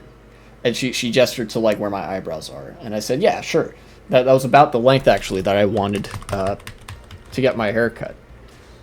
But this is where the problems started to arise. She cut my hair in the front, but she only did it in the front. And I was asking her, like, can you cut it like that in the back as well? She was like, in the back too? And I was like, yeah. And she was like, okay. So she starts cutting it around the back, and she said, like, you want it around your ears too? And I was like, yeah, sure. You know, cut some of the hair there as well.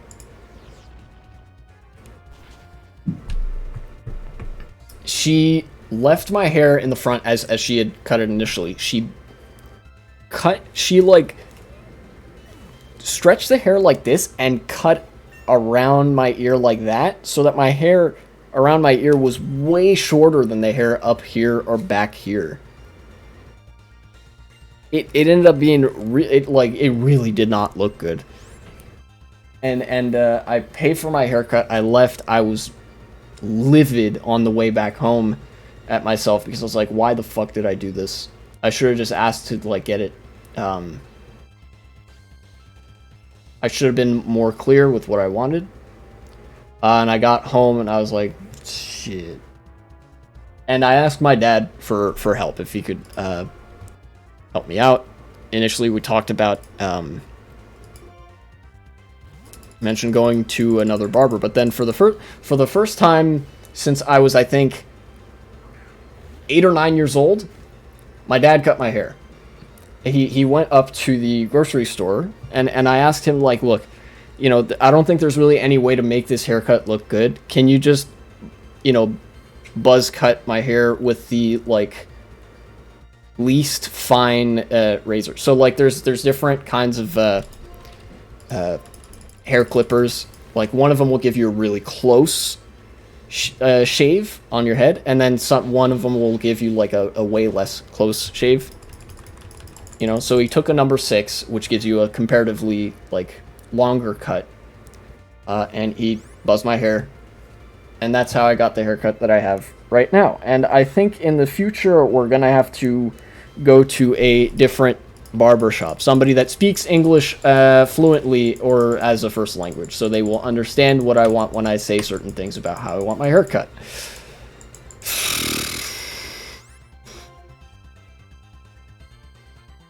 So I helped him clean up afterwards, you know, with the vacuum and towels and stuff. And then this is my new haircut. I'm gonna let it grow out, and we're gonna go to a different barber next time. Thus concludes the story of bad haircut moment.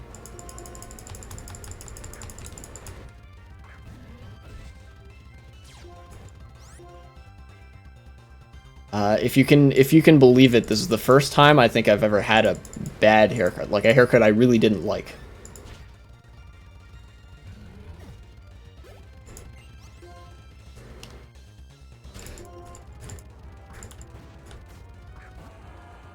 My hair story is about the time I wanted to dye my hair gray. Ooh, interesting. I was around 19 years old and had shoulder-length hair at the time. My mother legit cried when I told her what I wanted. I went to the hair salon for the first time in probably 5 years, but me and my heavily pigmented Mediterranean hair did not agree with the bleaching process. If you can believe it, I have a similar story to tell. But me and my... let's see, it took 3 consecutive bleaching sessions to get my hair to a platinum blonde. By this time, my hair was fried already. Ooh, but then the hairdresser mixed the dyes wrong, and I ended up having bright blue hair. I left the place after 6 hours of agony. It was not a success. Never bleached my hair ever again, and not willing to. Oh no. I'm so sorry to hear that, dude. That sucks. I've only gotten my hair bleached once. That's a separate story, but like, I'm gonna let that sit for a little bit. Jeez. I ended up liking the color, but my hair was so damaged. Yeah, that really sucks. I learned about that. I think my sister had told me about, like, you shouldn't really, like, ironing or applying a lot of heat to your hair can damage it, as can bleaching it, because it's like chemically destroying the pigmentation in your hair and whatever. It's like removing the color. Yeah.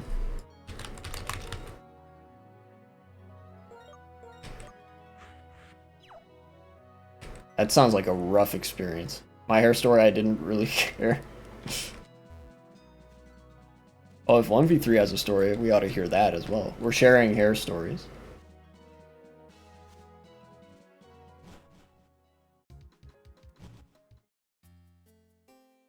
Village bridge.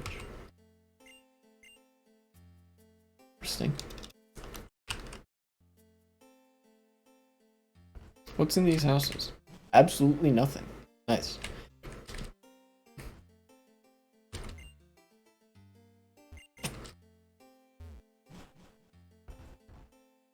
I guess I could get started on the story of the one time that I bleached my hair, which was considerably more successful than Opium Again's story. I'm glad to say, with a twinge of sympathy for Opium Again, that that didn't go well, like, at all with respect to the bleaching process. But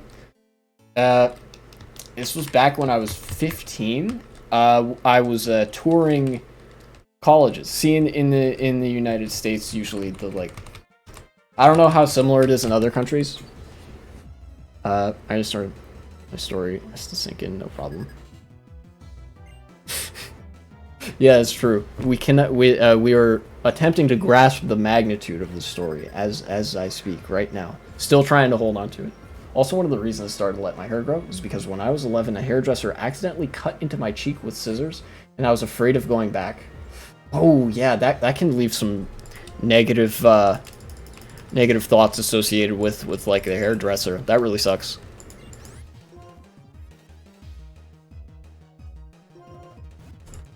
Jeez.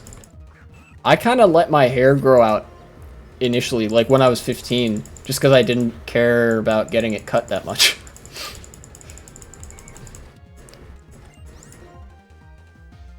Zoom rule. I'll stay in for that.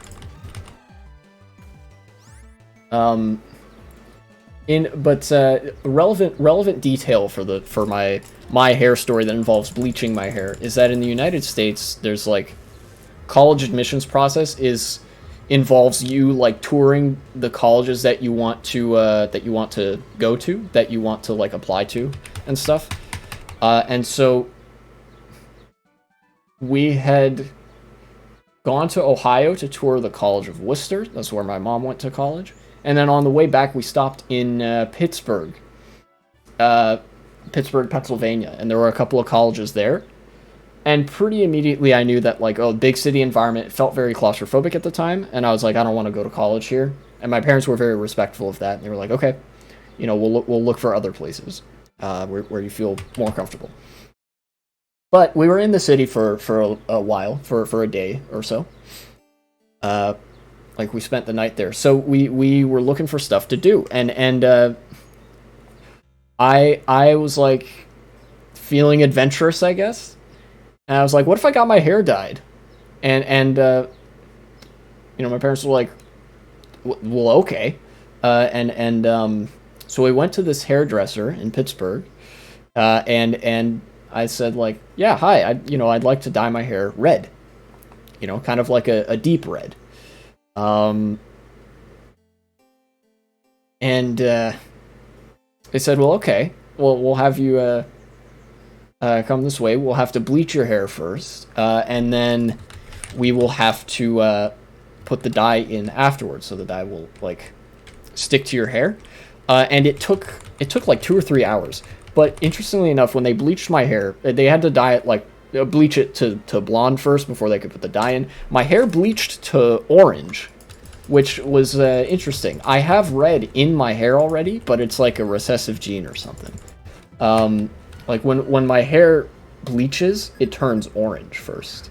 And then, like, if you bleach it further, it turns blonde. I guess that's the case for a lot of people with brown hair, but it was an interesting thing that I didn't know before. And then they got the dye out. and they dyed my hair red. So I had long, flowing, like, sanguine red hair, like blood red. And I liked it. I went back to school and decided, like, I think I like having, yeah, like a little bit darker than anime red. Um, I was like, you know, I think I like having red hair. Like, that's kind of nice. So the next time I got some hair stuff done, I asked, like, is there anywhere here that I can get my hair dyed red? So my mom started taking me to her hairdresser. And dyed my hair red there. Interestingly enough, they didn't need to bleach my hair before they dyed it at my mom's hairdresser place. Where she goes to get her hair done. So it became kind of a routine over the next several years that I would, like, at the beginning of the year, I would buzz my hair off, right? Get it cut.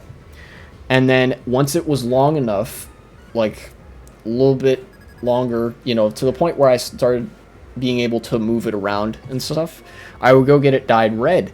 And funnily enough, the red sat really well in my hair. Like, it would stick to such a point that, you know, when the red started fading, it looked like I had an auburn hair color. Like, people in college actually thought that was my natural hair color and stuff. And I was like, no, I dyed it.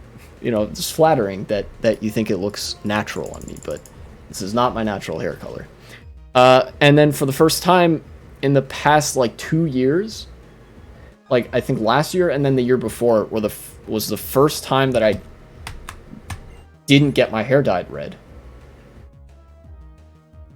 Or maybe even just last year. Like henna? Yeah.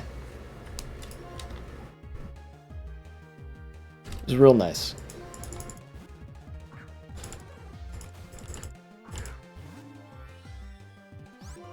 And honestly, it felt like, it's very, like, soy for me to say this, but it felt like character customization in real life. It's like, oh shit, I can just do this. I can just customize my character to have red hair.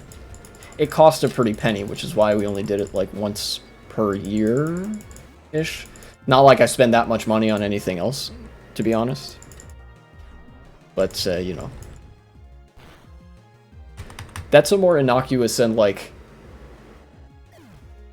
good ending hair story for me.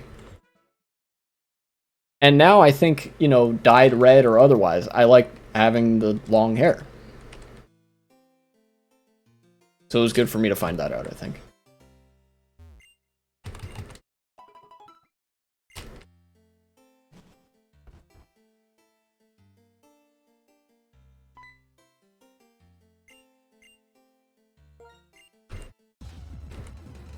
Oh boy, I'm this guy's 1000th opponent? What? Double battle.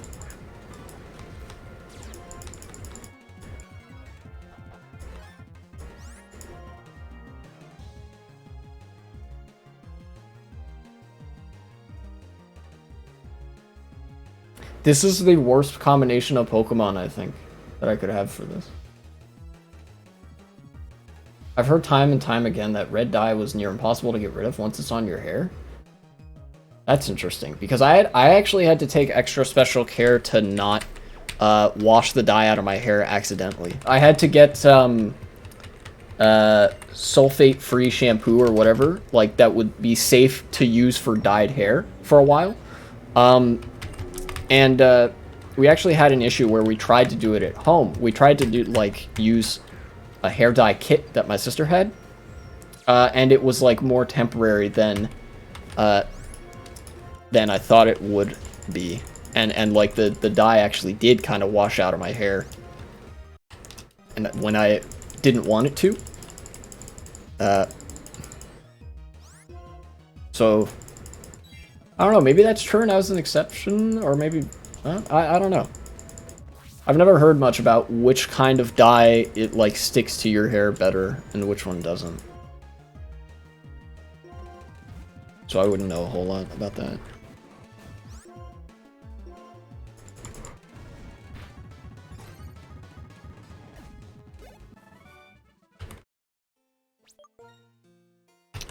Let me switch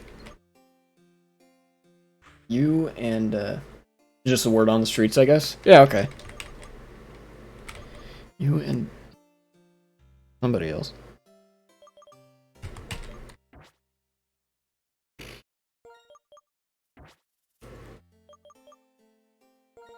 Okay, this is where speed comes in.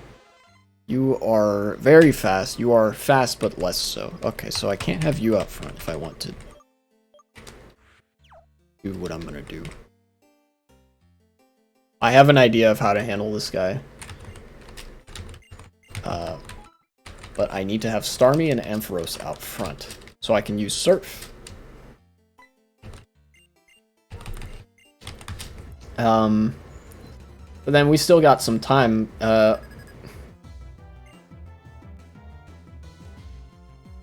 I hear that you have some a story about, like, what was it, being catcalled or something? As a result of, like, having the long hair and shit? Yeah, here we go. Have to go early. It's time for one of our last building sessions. See you guys another day. Laters. Yes, the time stop.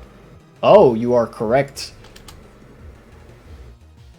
Not like it matters. It was arbitrary timer anyway. And there's about 5 minutes left in the stream, so. Alright, work. Let me grab. Elaborate hairstyles or even braids. Oh yes. Yeah, I need to hear this catcalling story. I'll tell one of mine next time, because if you can believe it, I have also been catcalled.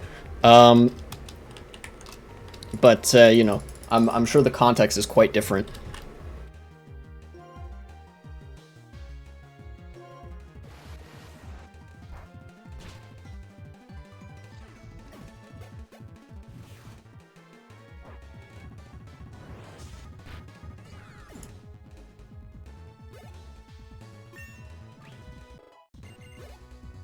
Not just one story. I used to be gendered as a woman on a daily basis. Really? That's unfortunate. And like, it's like where tragedy of errors meets comedy of errors or something like that. It's on the it's sympathetic in a way that you laugh because it's funny that it's not you, but at the same time it's like, man, that sucks. And also that, like, catcalling is just plain harassment and stuff. Tall, thin, and from the back, people, men, really assumed I was a woman. Yeah, that'll happen. The consequence of gendering certain physical attributes like long hair.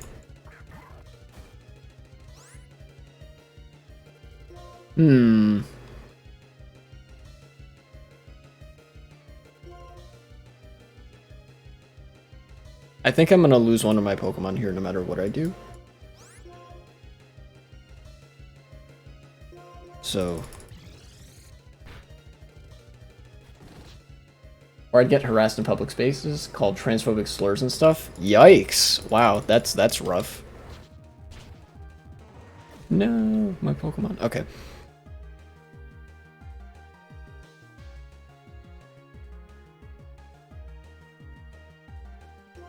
Send you out, and I will also send you. Big yikes indeed, yeah. I'm gonna finish up this battle, and then I will be done. Okay. No, wait, don't use strength. Use Fire Fang. Glad I caught that. Alright, so Lucario's done. And so is Gyarados. Alright. Breloom, and actually that's it. Okay, great. Get to hand this guy his first loss in 1,000 battles. Get him, idiot. Got him.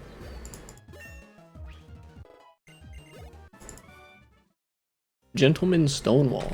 What? Stonewall Jackson. I should have hit you harder.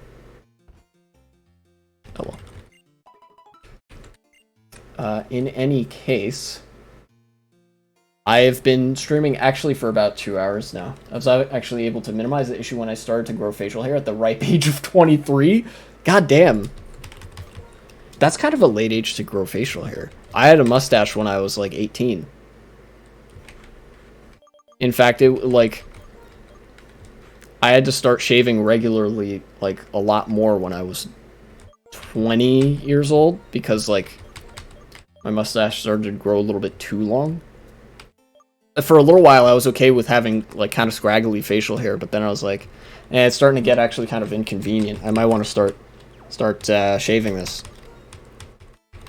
And so now I shave every week. Oh, which reminds me, I've actually made the decision to, while I have shorter hair, I'm going to grow out my mustache and beard, but I also want to, I'm still probably going to shave this part of my face, like my cheeks and stuff. Because otherwise I just have a beard going from here down.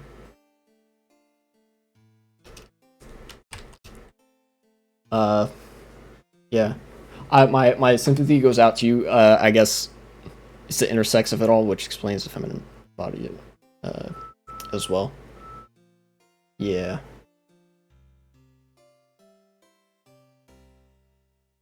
Wait, are you intersex? Whatever. That's something that I guess I'll talk about that more next time. I'll share my stories of catcalling, and then I guess I'll have to check my bias and such, some such. I don't know. Who is live right now? See you next time. Likewise, Lumiru is live. Let me raid Lumiru. Oh yes, I should mention, I will not be here on Wednesday. I'll post this much in the Discord as well. But I will not be streaming on Wednesday. I will be streaming on Friday at the earliest, because on Wednesday I'm catching a train down to Charlottesville, and I'm gonna go to a friend's college graduation.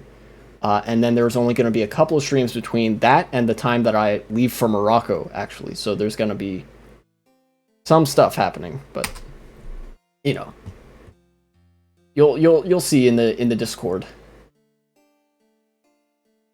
Have fun partying. I will try. Hopefully I don't get sensory overload. Enjoy Lumiru.